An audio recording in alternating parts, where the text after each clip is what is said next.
Hi guys! So mag-grocery tayo ngayon sa may Robinson. So samahan niyo ko. So ang favorite ko talagang kunin dito kada mag-grocery kami na hindi mawawala is yogurt.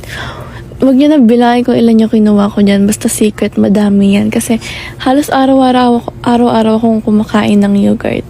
Bilangin niyo na lang kung ilan.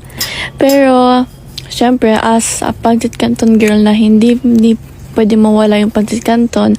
Pagka nagugutom, kailangan nandun yun.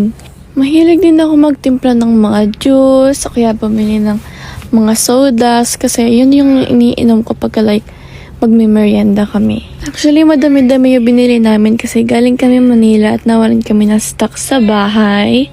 Ayan o, shopping cart reveal. Madami yan, pero syempre, favorite ko yan is yung yogurt.